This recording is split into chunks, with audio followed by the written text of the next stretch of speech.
জায়গায় এক কাকা আছে। কাকা পেয়ারাও বানায় এবং কি মানুষকে গান শুনে বিনোদনও দেয়, গান শোনায়। দেখি আজকে কাকার কাছে জিজ্ঞাসা করব, কাকা কি কি গান জানে। কাকা, জি, কি কি গান জানেন আপনি? আরো বেলা গান জানি। আচ্ছা, আপনার যে মনের মধ্যে কষ্ট লুকিয়ে আছে, যেহেতু আপনার ছেলে সন্তান দুটা মানুষ করার পরও আপনাকে দেখে না, সেই সুবাদে আজকে একটা কষ্টকে উন্মোচন করার জন্য একটা গান বলেন তো। বলবো হ্যাঁ, অবশ্যই বলেন। কেন্দ না মোহন মায়ের লাগিয়া গো, মায়ের লাগিয়া। মা তো কারুর আসে না যে এ জন্ম মেরলা গিয়া গো, জন্মের লাগিয়া।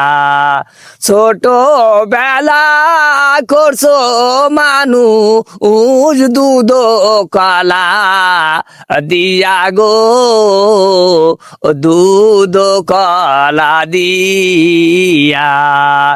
এখন কেন যাচ্ছ ছেড়ে এই ইতিমবা নাইয়া গো, ইতিমো বানায়া। কাল সকালে কে ডাকিবে এ মোহন নাম দো রিয়া গো, ও মোহন নাম দরিয়া। পরার মাকে মা বলিলে এ জুড়ায় না পরানো গো, জোড়ায় না পরানো। কোথায় আছেন মা জননী দেখে যাওয়া মারে গো, দেখে যাওয়া মারে।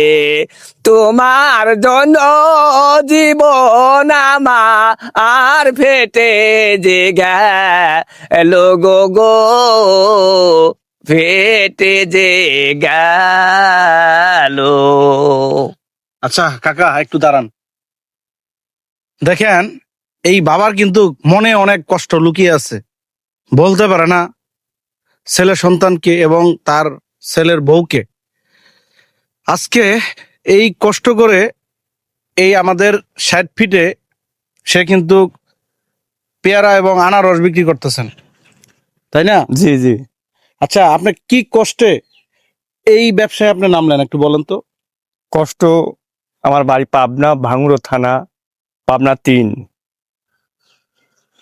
তো যখন আমি দেখলাম যে 2-5 সাল আমার পাশে দাঁড়ালি না, একমাত্র আমার বাড়ি আছে 7 শতক, 7 শতকের মধ্যে 3টে ভাই, 3টে ভাই। তখন আমি দেখলাম যে আর গায়ে বলও নাই, আমি কাজ কাম করা সম্ভব না। এখন ঢাকার ওইদিকে যা চাষি গার্মেন্টসে টার্মেন্টসে ভর্তি করে দিয়ে চলাফেরা করি। তো এখন এই বয়সে তো গার্মেন্টসে চাকরিও আর মানুষ লিখছে না, লেখাপড়া নাই, বয়স হয়ে গেছে, আবার আমিও অকেজি হয়ে গেছি। তো এই জন্যই এইগুলো বিক্রি করি, আল্লাহ যেটুকুই রেজেক দেখ, আমি তাতেই খুশি আছি। আমার 5 তলা দেওয়ার স্বপ্ন নাই যে আমি 5 তলা বিল্ডিং দেব। আমি যতদিন বেশি থাকি যাতে আমি এইভাবে চলতে পারি, মানুষের দোয়া নিয়ে। মানুষ যে আমার ক্যানভাসের লোকও ভালোবাসে, আমার চান গ্রামের এক ভাইস্তে আমার নিজের ভাইস্তের সাথে অতিরিক্ত ভালোবাসে, পাশে দাঁড়াইছে। আমি গরিব মানুষ, এই যে আমার পাশে দাঁড়াইছে, এতে আমি আল্লাহর কাছে হাজার হাজার শুকরিয়া আদায় করি, আলহামদুলিল্লাহ। আচ্ছা, আরেকটা কথা, এখন পর্যন্ত মানে আপনি যে ঢাকা শহর চলে আসছেন, আপনার সন্তান কি আপনার কোনো খোঁজ নিছে? খোঁজ না নেয়, মেয়ে একটা আছে, মেয়ে দিয়ে খোঁজ বাজলে ওই ছেলে মাস কানেক পর পর মোবাইল টোবাইল হরে, এইভাবেই চলতেছে। মানে কোনো টাকা পয়সা দেয় না আপনাকে? না, আমাকে টাকা পয়সা দেয় না। না, আপনি কি মিথ্যা কথা বলতেছেন? না, আমি মিথ্যে কথা বলবো না। আমার এক পাও গাছে গোড়ের তলে মিথ্যে কথা আমি আগের থেকেই পছন্দ হয়নি। আমার বাপও মিথ্যে কথা পছন্দ হয়, তাতে যদি না খাওয়া থাকি তাও আমরা কারোর দ্বারাও যাইনি। আচ্ছা প্রিয় ভাই, আপনাকে বলছি, আপনিই তো তার সন্তান, মানে এই যে এই বাবাই তো আপনাকে জন্ম দিছে, তার কি এমন অপরাধ ছিল আজ পর্যন্ত তাকে ফোন দিয়ে টাকা পয়সা দেন না, এবং কি সে এই যে ঢাকা শহরে এসে যে আপনার পেয়ারা বিক্রি করে খেতে হবে তাকে? যাই হোক, আপনি একটু অবশ্যই মানুষের পরিচয় দিবেন, বাবার খোঁজ খবর নিবেন, ভালো থাকবেন।